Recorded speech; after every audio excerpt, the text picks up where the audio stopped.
fighting addiction for more than 20 years. He is currently in a treatment center.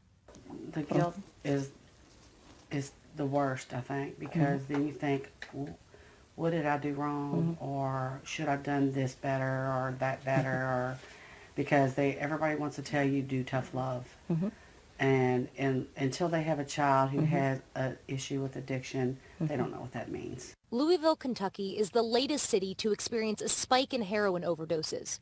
This week, officials responded to 52 overdose calls in just 32 hours, more than double the amount from the week before in the same time span. It really makes me sick, really. That's the first thing that I think of, that it's just getting worse and worse, and it seems like there's nothing working or nothing being done. It's not just the parents who feel frustrated. ER doctors here are overwhelmed with patients. In January alone, Metro Emergency Services answered 695 overdose calls. That's 22 a day.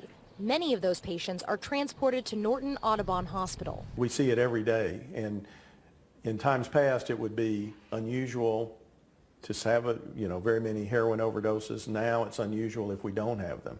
It's a very good day in the emergency department if I don't see a heroin overdose. And how often are those days? I haven't had one of those days in a long time. His worst day?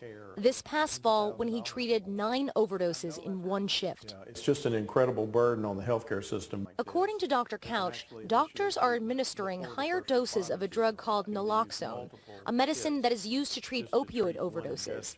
That's because the heroin is getting stronger and stronger. That's why people like Arlene never leave home without her Naloxone, also known as Narcan. She says she carries it with her lipstick. I never got a chance to tell him, how sorry I was. How sorry you were for what? For not understanding his plight. And for that, Arlene is now an advocate for those fighting substance abuse. There does come a point where you sometimes wear down, but then you get back up and you fight. You're like, I am not going to let this win. I will fight till the day that I die to try to ensure that someone else's child doesn't die. I can't save all of them, but maybe one. Now, one of the ways Arlene is hoping to fight this epidemic is with these. Now, this is a Narcan kit, and her goal is to have every single person in Kentucky having one of these Narcan kits.